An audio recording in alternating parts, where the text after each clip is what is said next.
within the context of Web3, and I love these thought experiments. As like a super fan of the space, like being given like an abstract problem, but like a whole bunch of big brains in the room to try and figure out some solutions to it is very exciting. So I'm the metaverse subject matter expert. I feel like the metaverse is sort of like home to all these things. Like all these things that are being done in the Web3 metaverse have components of NFTs, crypto, DeFi, mining, like all of these things, sort of, that's like the virtual meeting ground for all those things. So now we're in real life meeting ground, and we have more subject matter experts who know more things. And I would love to introduce them, but I'm not sure. Oh, we got Sean next.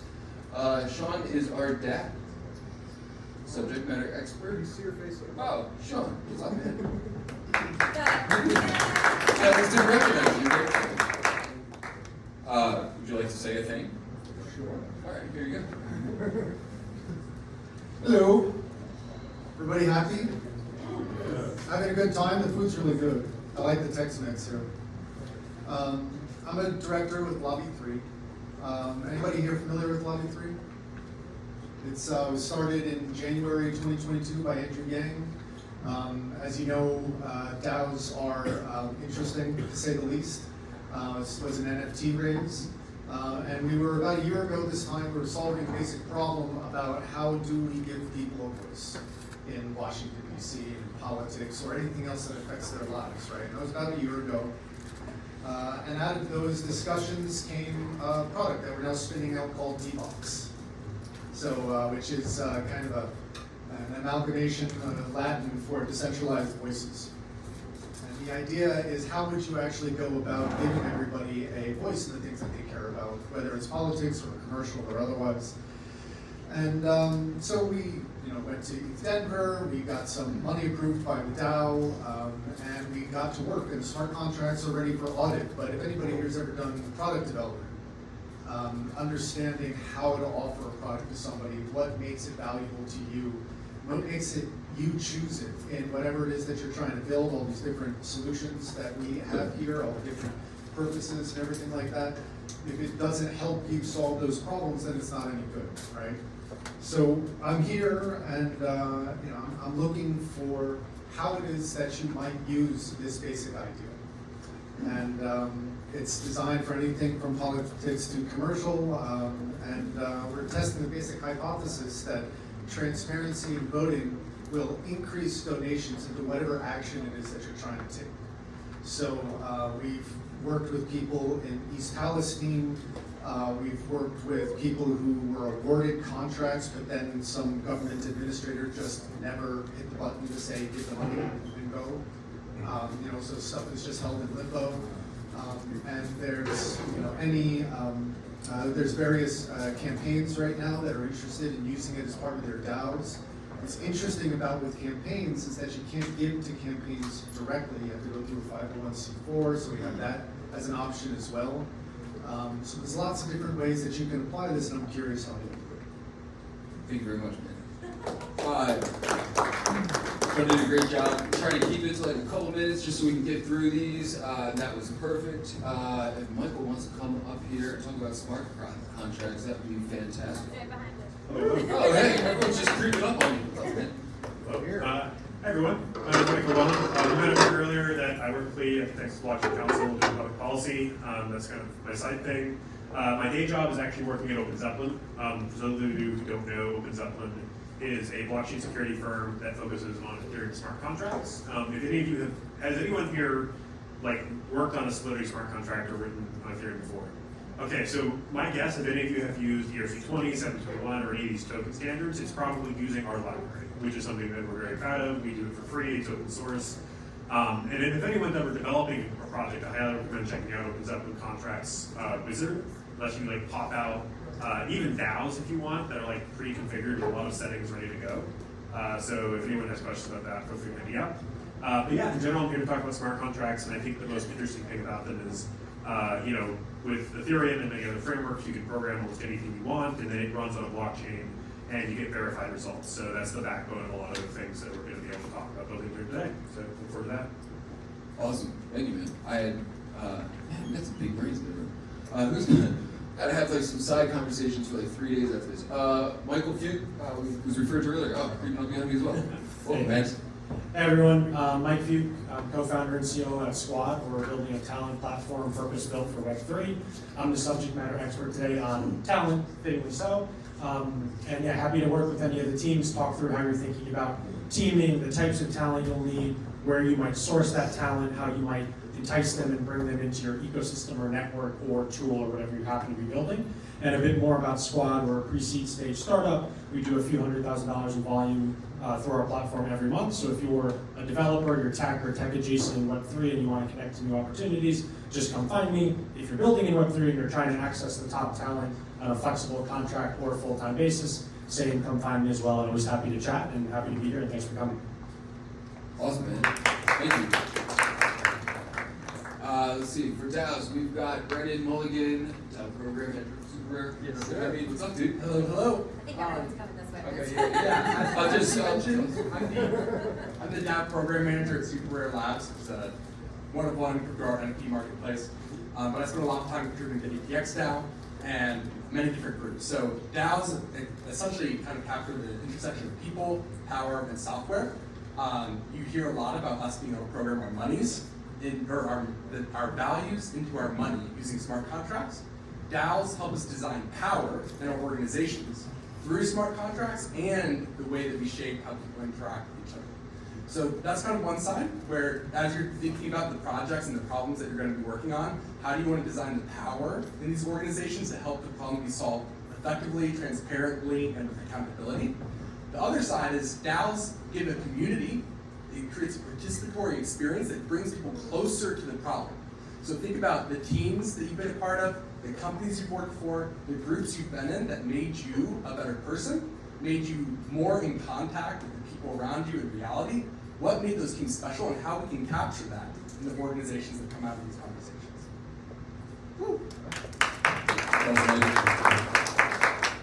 Jeff Maluski, am I saying that right? Maluski? Hi, I'm Jeff from Glow Dollar.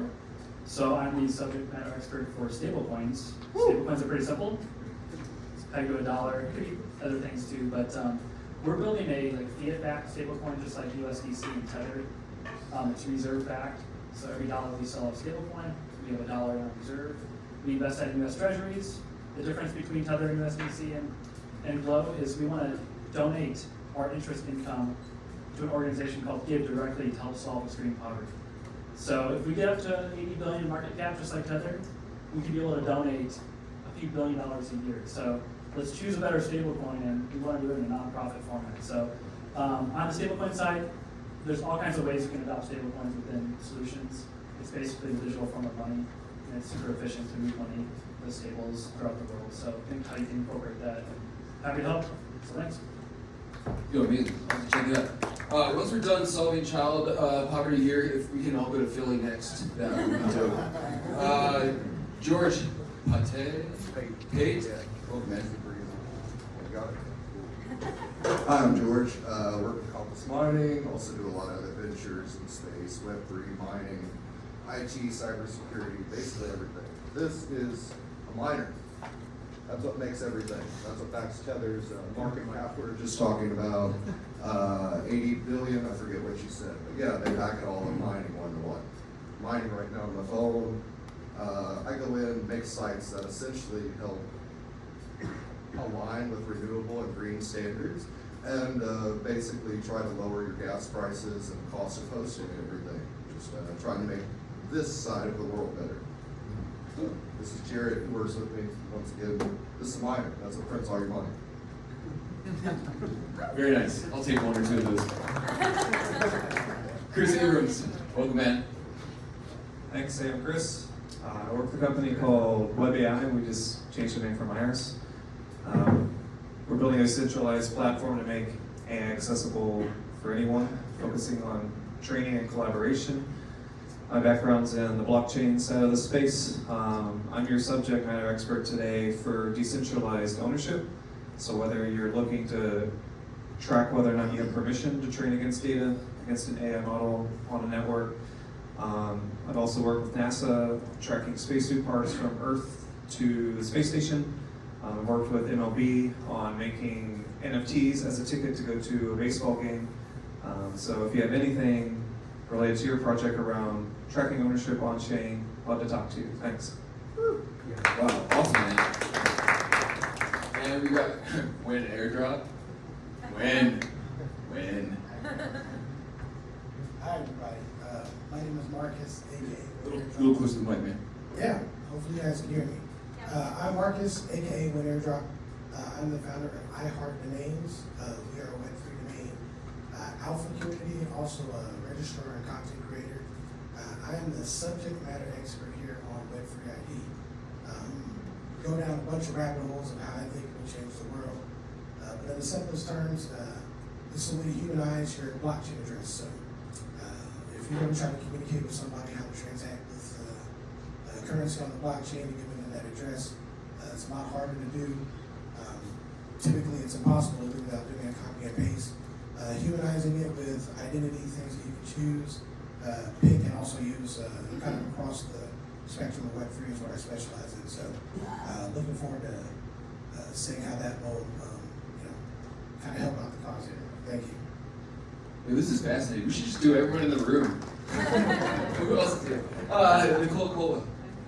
Welcome. Hi everyone. Am I the only woman sitting up here? Who are the women that are building today? Any women out there building? Yes. Okay, good. Glad to see that. Hi everyone, I'm Nicole Caldwell. I am Chief Alliance Officer at Prasaga. We are a Layer 1 blockchain, and I apparently am Layer 1 protocol SME, but also for pitch advising. I've literally coached thousands of pitches over my career, and so I'm here to help you with your pitch as well. And I'll make it brief so we can get going. Everyone's doing a great job of keeping time. I haven't even been wearing anything yet. All right, we got Mahesh Sashital, please, I'm sorry. Perfect. Hey guys, my name is Mahesh Sashital, so I'm the co-founder of a company called The Charisma, where we are tokenizing financial data. And the purpose for doing that is you have the ability to add identity and credit scores and blended credit scores and all kinds of stuff. And the purpose for that is we can use information from the real world for DeFi purposes without actually revealing any of the information itself. And blockchain obviously enables us to do that.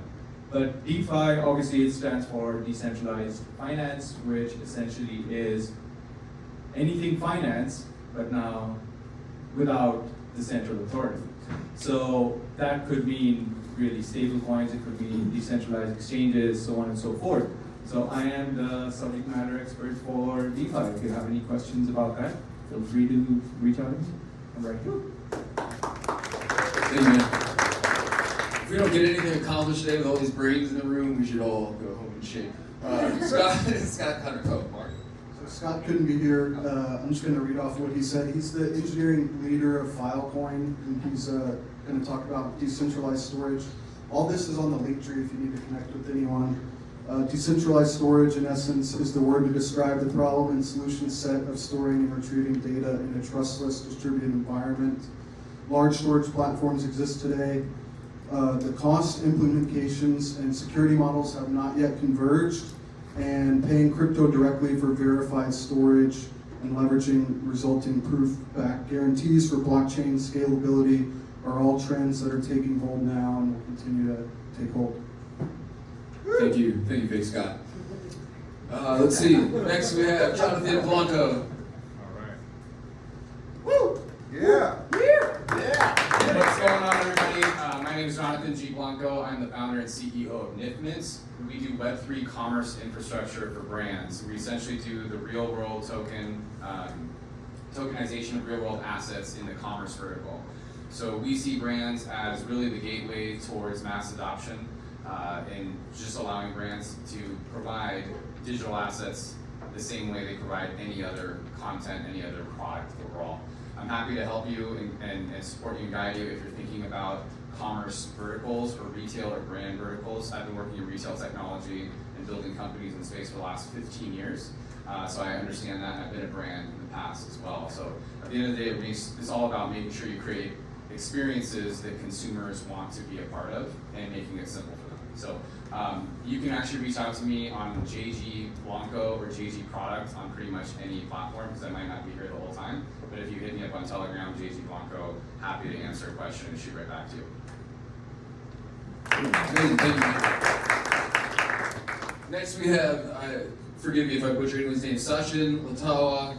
Is there anyone who's not an expert in something in this room? I feel like we got one over there. Is Sachin here? We got a fake Sachin in the house? Mark, you want to be fake Sachin? Oh, really good. Alright, well he's not an expert here today, so forget that. Jared Carpenter.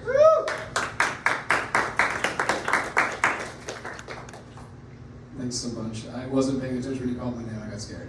I'm Jared, I run More Than Blockchain podcast.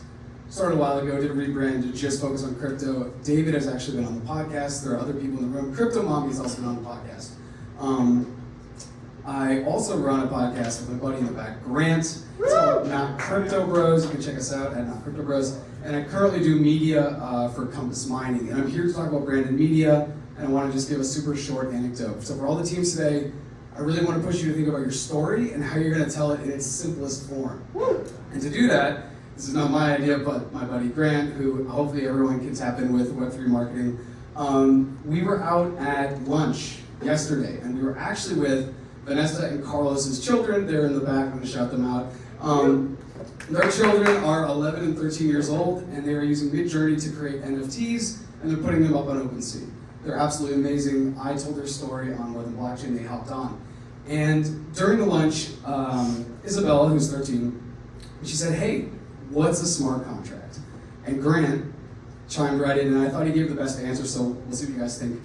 He said, you know, when you guys have chores, let's say your parents leave the house, and they say, hey, we want you to clean the house. When you clean the house, you're each gonna get $10. Well, your parents don't come back till 8 p.m. that night, but you guys finish doing your chores at 5 p.m. So now there's a 3-hour gap where you're not gonna get paid because you have to have your parents to come back to verify that the chores were finished. Well, if it's on a smart contract, the second you prove that the chores are finished, you don't need your parents to come home, it's already on chain, and it will go through. And I thought that was the best way to describe a smart contract to a 13 and 11-year-old, and they got it. So for the teams today, the challenge is, how do you tell your story, kind of like a la Leonardo DiCaprio in Inception, in its simplest form to explain your product or service? So, thank you.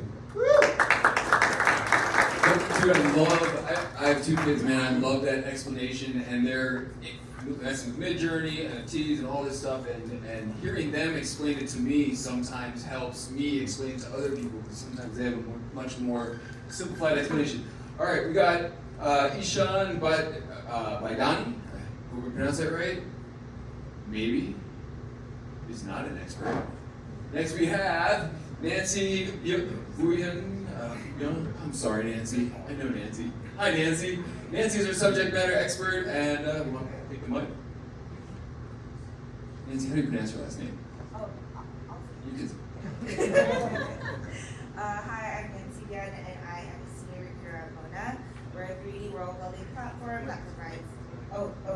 Sorry. Hi, I'm Nancy Gunn, and I'm a senior recruiter at Mona. We're a 3D world building platform that provides open tooling for creators to build immersive experiences and make the transition from Web 2 to Web 3 really seamless. I'm the SME today for NFTs. NFTs, or non-fungible tokens, are unique digital assets that use blockchain technology to prove ownership and authenticity, and they can represent things like art, like the frog picture with Rizzle, or music, or any digital items. Unlike cryptocurrencies, each NFT is a one-of-a-kind and cannot be exchanged on a one-to-one basis. And NFTs also enable creators to sell and monetize their digital creations. Mona has been at the forefront of NFT technology, and so I just wanted to share 2 points. The metaverse is so much more than hype-driven land sales. Early Web3 metaverses were built with this notion of artificial scarcity in mind, and that you had to buy a plot of land to build in the metaverse. But the future of NFTs is in its continued embrace of decentralization. And number 2, NFTs and the importance of creative royalties.